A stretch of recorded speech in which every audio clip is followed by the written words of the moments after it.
pemirsa, apa kabar? Ketemu lagi dalam program Mingguan View Indonesia Dunia Kita yang kali ini kami bawakan dari kawasan di negara bagian Virginia. Saya Rifan Wiastono dan Aryatno Budianto. Tepatnya kami berada di Bluemont Park di Arlington sambil mengajak pemirsa dan juga kita berdua ya untuk menghirup udara yang segar. Tapi ini sebetulnya nggak segar-segar amat sih ya Van, karena hari ini kebetulan di Washington DC dan sekitarnya itu ada peringatan tentang kondisi udara atau kualitas udara. Kualitas udaranya memburuk karena kita sekarang menjadi daerah yang terdampak oleh kebakaran hutan yang terjadi di Kanada. Betul. Jadi kabut asapnya ini tersapu sampai ke pesisir sebelah timurnya Amerika Serikat, termasuk kawasan Washington DC juga. Ya, dan biasanya kebakaran hutan itu terjadi di pesisir barat ya, di negara bagian California. Betul. Tapi sekarang kami di pantai timur merasakan juga efeknya. Apakah ini gara-gara perubahan iklim? Nah, itu dia. Pas banget karena kita di episode kali ini pengen ngomongin juga topik soal lingkungan. Berhubungan kita juga pengen memperingati yang namanya Hari Lingkungan Hidup Sedunia. Yang sebetulnya sudah dirayakan tanggal 5 Juni lalu. Tapi kayaknya ini relevan untuk kita omongin tiap hari ya. Betul. Dan tadi untuk menjawab soal apakah yang namanya kebakaran hutan dan lahan itu akibat perubahan iklim, Menteri di Kanada sendiri bilang kalau ini memang salah satu dampak dari perubahan iklim. Ya, dan karenanya kami ingin menampilkan 2 liputan tentang dampak perubahan iklim terhadap warga dan kehidupan di Amerika Serikat maupun di teritorinya. Yang pertama adalah bagaimana perubahan iklim mempengaruhi panen buah dan para petani buah di sini. Nah, satu lagi kita bakal main ke Puerto Rico, salah satu teritorinya Amerika Serikat, di mana di sana warga membuat yang namanya sistem pembangkit listrik tenaga surya untuk menghindari terjadi pemadaman listrik gara-gara badai akibat perubahan iklim. It looks like we have maybe 5 to 10% damage in here. Petani buah di Berryville, Virginia ini memeriksa pohon-pohon persiknya yang terkena embun beku. Suhu yang drop seketika bukan hal baru dan cukup sering terjadi. Yang mengagetkan ini terjadi akhir Maret. Sementara selama bulan Februari, salah satu bulan yang biasanya terdingin, suhu sangat hangat, membuat pohon berbunga jauh lebih awal. This year we're probably every bit of 3 weeks ahead of what a normal season should be. And we're probably a week, if not 10 days ahead of what last year was, which was very early. Menurutnya suhu hangat lebih awal semakin sering terjadi. The climate that we've experienced over the last probably 10 years has been warmer winters, earlier bloom, and which puts us in a situation for a lot of loss. This is really just a complete wipeout, just completely fried. Kerusakan panen akibat suhu dan embun beku semakin sering terjadi, walau temperatur semakin hangat akibat perubahan iklim. The reason is not because we have more frost today than before. The reason is the shift in flowering. Musim dingin yang lebih hangat membuat tanaman lebih cepat bangun dan berbunga dini. And once the tree is in the bloom state or the flowering state, they become far more sensitive to any low temperatures and cold and freeze damage. Menurut Profesor Cornell University ini, bunga dini terjadi di seluruh kawasan dengan iklim sedang, yaitu antara tropika dan lingkar kutub, menyebabkan gangguan signifikan pada petani buah. So if this happens once every 10 years, it's sort of part of the risk of the job. If it's happening every 3 to 5 years, that begins to reduce the viability of that industry over time. Petani harus beradaptasi. Bill membeli mesin penghangat dan kipas seharga ribuan dolar untuk mengatasi beku. Menurutnya ini sesuatu yang perlu, walau bukan solusi untuk semua petani. Baik embun beku, kemarau panjang atau banjir, perubahan iklim memaksa petani seluruh dunia untuk beradaptasi. You can do all sorts of things to try to reduce climate impacts, and we will have to do those. At some point, the economy won't play out and that production will have to move. Di planet yang serba berubah, banyak petani harus mengubah apa, di mana, dan bagaimana mereka bertani. Dari Berryville, Virginia, VOA.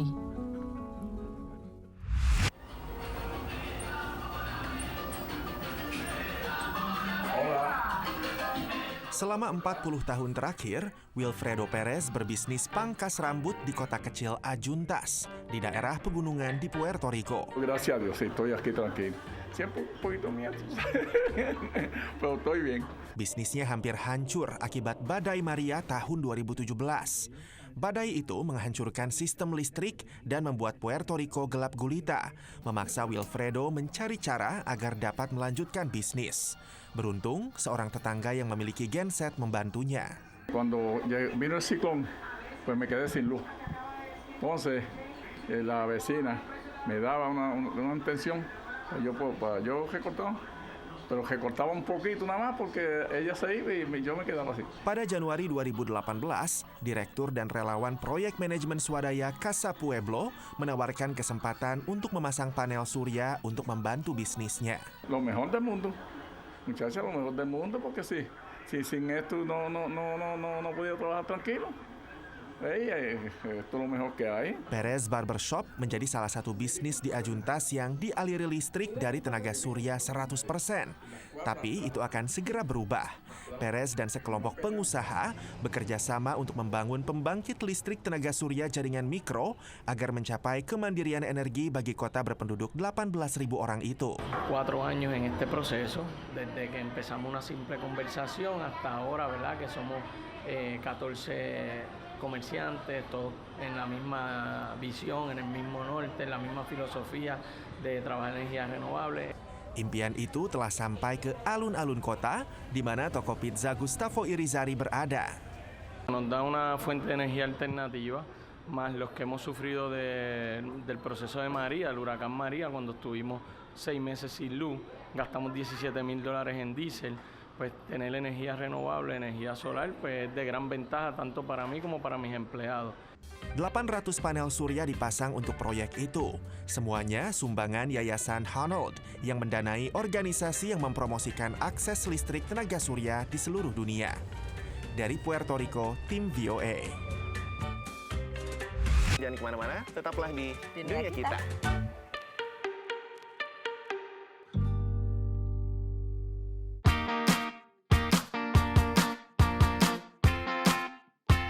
Gemercik air merupakan terapi buat orang-orang di kota ya. Dan jarang ada lihat air ya, apa gimana nih ceritanya kalau di kota? Iyalah, kalau air mengalir gini kan susah nyarinya. Tapi kali ini kita pengen main air juga, Nek. Betul. Tapi bukan mau kecipak-kecipuk airnya, tapi kita pengen mengumpulkan yang namanya alga coklat atau disebut kelp ya. Nah, ini merupakan salah satu tren yang diikuti atau dijalankan oleh para nelayan di Amerika Serikat, terutama kalau mereka lagi off season. Off season itu adalah di luar musim panen gitu ya, di luar musim melaut. Jadi ini merupakan alternatif untuk tambahan penghasilan bagi mereka dan juga membantu lingkungan. Betul, biar sustainable ya. Ya, nah, selain jadi itu kita lebih bersih. juga pengen lihat kayak gimana usaha untuk bisa meningkatkan kesetaraan akses terhadap air bersih ya, Nek ya. Betul, ya. Ini dia. We're looking at a pretty significant economic development issue here on the coast of Maine as the Gulf of Maine warms faster than 98% of oceans in the world. We're working with fishermen to diversify their income by farming kelp in their off-season. Working waterfront in Maine is traditionally very independent. Most of the people that I can think of are all, owner-operators or own independent boats, and I'm mostly thinking about lobstermen here. The ASF model allows people to maintain their independent owner-operator status, but also get the support that they need to venture into a new field that's totally different from wild capture. Started out farming mussels in 2010, and very soon after that, we decided to add kelp to the mix. The main reason was that it was a chance to do even more positive environmental good. Kelp is grown in the winter. It's a very fast-growing organism, so we plant all of our kelp, 40,000 feet of it, in the middle fall, sometime October, November. We grow it over the winter exclusively. We maintain it during that period, and then we harvest it all in the early spring. We help fishermen get their leases. We help our partner farmers pick their spots, set up their farms. We provide technical assistance on how to grow kelp. We have an overarching kelp transfer kind of program. And then we also grow all of the seeds for the kelps, and we give those seeds to our partner farmers for free. Kelp is good for the environment because it helps remove some of the excess nutrients that are in coastal ecosystems. Often those nutrients are caused by human reasons, human sources. So kelp actually absorbs those nutrients from the water, which can help balance the ecosystem, make a healthier coastal ecosystem. I think what I get most excited about with my job is I get to really challenge conventional wisdom about what a food system can be and what food can do for people and the environment. So to be able to look at the coast and see the exact same issues that we're confronting everywhere else, just maybe 20 years early, so that we can actually do something about it is pretty exciting. And so we can also be not only like a warning sign for the rest of the world, but also a beacon of hope for how we can go about climate change adaptation in a way that is thoughtful and preemptive.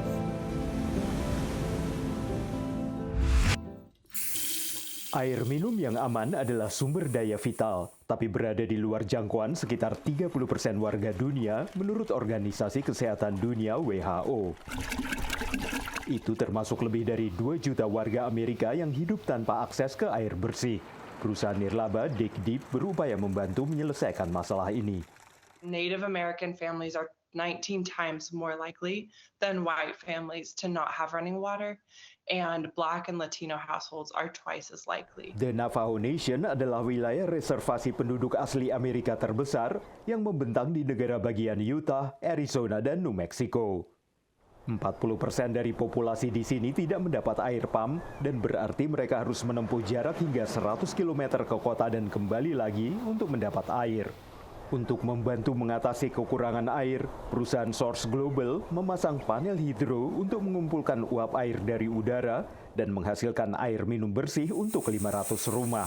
When you see a Source hydro panel, it looks a little bit like a normal solar module, except for just a little thicker. And what it's doing is taking in sunlight and air to make perfect drinking water. Setiap panel hidro prinsipnya menjadi pemasok air mandiri. Ini perkembangan yang mengubah kehidupan di Navajo Nation, terutama bagi warga yang lebih tua.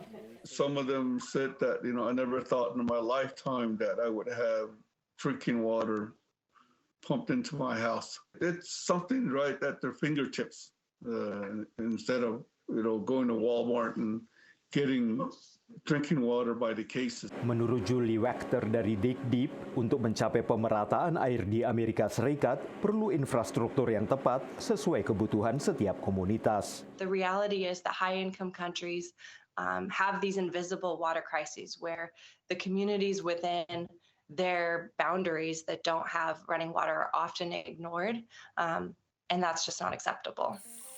Terjadinya perubahan iklim dan juga makin menuanya infrastruktur ikut berkontribusi pada tekanan populasi terhadap pasokan air bersih.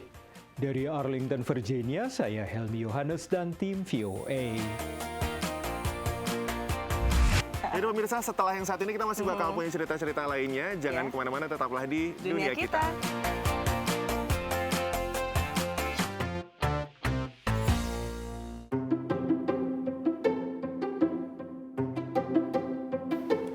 Pemirsa, Anda masih menyaksikan Dunia Kita dan masih dibawakan dari Bluemont Park di Arlington, Virginia. Sekarang kita berganti topik. Di segmen terakhir ini, kita ingin mengajak Anda berkenalan dengan seorang diaspora yang ia rupanya punya hobi unik, yaitu kaligrafi. Wow. Agak jarang ya di sini ya. Jarang banget orang suka main kaligrafi. Kok main sih, suka berkaligrafi maksudnya. Nah, ini ternyata hobi yang cukup menghasilkan. Oh iya? Di Amerika Serikat untuk bikin undangan, untuk pernah menekuni itu? Iya. Dan tadi kita juga pengen lihat ngomongin soal kaligrafi tentang seorang warga Amerika yang mencoba untuk menghidupkan lagi yang namanya pulpen atau pena tinta. Yang zaman dulu itu loh yang harus dicelupin. Nah, itu buat kaligrafi. Iya makanya, cocok banget kan? Itu dia bikin jadi sebuah perusahaan rumahan. Coba kita lihat ceritanya. Awal-awalnya tuh aku nggak punya website, jadi aku bener-bener datang ke mall, terus aku kasihin kartu nama aku ke mereka, terus aku kasih tau mereka, ini ini contoh sesuatu yang aku bikin, kalian tertarik nggak? Nah dari itu ya dari mulut ke mulut. Berawal dari mencari hobi baru saat pandemi, Natania Dianda, diaspora Indonesia di Herndon, Virginia, merintis bisnis kaligrafi. Lulusan Universitas Purdue, Indiana, jurusan teknologi pangan ini memang menyukai seni menggambar sejak kecil. Pertama kali aku lihat kaligrafi tuh, aku ngelihatnya tuh bukan nulis, tapi itu lebih ke arah menggambar huruf. Dari aku lihat itu aku penasaran, kok bisa ya nulisnya secantik itu. Nah makanya pas tahun 2021 kemarin aku iseng-iseng aja gitu, aku beli buku dari Amazon, buku kaligrafi yang beginner, terus aku coba, terus wah ternyata aku suka. Nia, demikian ia biasa disapa, lantas mendalami kaligrafi lebih serius dan mempelajari berbagai jenis kaligrafi yang lebih sulit. Inspirasi untuk memulai bisnis ini pun tumbuh setelah ia melihat kesuksesan pelaku bisnis kaligrafi di Amerika dan Kanada. Bentuk kaligrafinya itu nggak cuma nulis doang, kita juga bisa mengukir di parfum-parfumnya mereka, di lilin-lilinnya mereka. Jadi semua yang mereka bisa jual itu tuh bisa di personalize gitu ya dengan nama-nama customer mereka. Tambah Nia, jasa ini biasanya dihargai $150 hingga $200 atau sekitar 2 hingga 3 juta rupiah per jam, tergantung pengalaman kaligrafernya. Jasa kaligrafi Nia juga banyak dipakai di berbagai acara seperti pernikahan. At my wedding, Nia put together these beautiful place cards that went on each of our tables so our guests knew where to sit. And she put her calligraphy on these luggage tags for people to take as favors. And it was a big hit. People loved it. It's so beautiful, her work. Nia yang saat ini masih bekerja penuh waktu di bidang teknologi pangan, berpesan kepada mereka yang ingin mengejar mimpi mewujudkan hobi untuk mempertimbangkan tujuan akhir yang ingin dicapai. Membuat orang lain happy, buat aku happy juga. Dari Herndon, Virginia, VOA. Di sebuah gudang di Philadelphia ini, Ian Sean membuat sesuatu yang tidak dilakukan banyak warga Amerika lain, yakni memproduksi pulpen dengan ujung pena yang ia buat sendiri dari titanium. The way we're doing it is really what makes us separate from the other brands and other companies that have done this in the past, which is utilizing equipment in this workshop that's traditionally designed for aerospace or medical manufacturing and repurposing it to create an innovative, unique experience that is just different. Usaha ini bukan hanya berbeda untuk abad ke-21, tapi juga berlawanan dengan intuisi karena ada investasi berisiko bagi peralatan mahal untuk membuat produk bagi pasar khusus. Analis investasi Tony Blair memamerkan koleksinya di Pen and Pencil Club Philadelphia. Klub berusia 130 tahun yang dibentuk para jurnalis yang dulu memakai pulpen untuk tugas jurnalistik. Anytime you introduce input-output, like you do with a computer, now there's also, there's these other distractions, and if I get a pop-up and lose my thread, or if I type up something, am I gonna remember it to the same way that I think writing something by hand helps you remember it? Les Sieber adalah pemilik Omoizaka, toko alat tulis bertema Jepang di Philadelphia yang menjual pulpen, kertas tulis, dan tinta. Some people really understand what the different nibs are about and the difference between a machine-aligned or a hand-aligned nib. And then we also meet a lot of people who have never tried one before and are looking for something that's like not too expensive, easy to use, plays nice with a lot of different types of paper. Ada lebih banyak toko di Jepang yang menjual pena Sean buatan Philadelphia dibanding di Amerika sendiri. Dan ini adalah peran kecil dalam ekspor Amerika yang masih defisit dalam perdagangan dengan Jepang. You know, defying the things we think about when it comes to the way we run a business, you know, are very in line with the reasons people use fountain pens. Tantangan yang dijalankan Sean untuk mengembangkan industri pulpen pada era digital ini dipandang seperti menulis halaman baru dalam kisah kewirausahaan Amerika. Dari Philadelphia, Pennsylvania, VOA. Pemirsa, udah setengah jam kami menemani Anda, waktunya untuk undur diri dulu. Tapi kalau mau nonton lagi Dunia Kita atau program VOA yang lainnya, tentu bisa dong. Pastinya. Di website kami voaindonesia.com atau juga di channel YouTube VOA Indonesia. Dan jangan lupa juga untuk mampir langsung ke seluruh kanal media sosialnya VOA Indonesia. Di Facebook, Twitter, Instagram, semuanya sama namanya @VOA Indonesia. Betul. Termasuk kalau misalnya Anda punya pertanyaan atau punya usulan liputan, langsung kirimkan videonya lewat direct message Instagram VOA Indonesia. Ya, kalau gitu kami undur diri dulu dari Bluemont Park di Arlington, Virginia. Saya Aryatna Budianto. Saya Rifan Wiastono. Sampai ketemu lagi minggu depan. Dadah.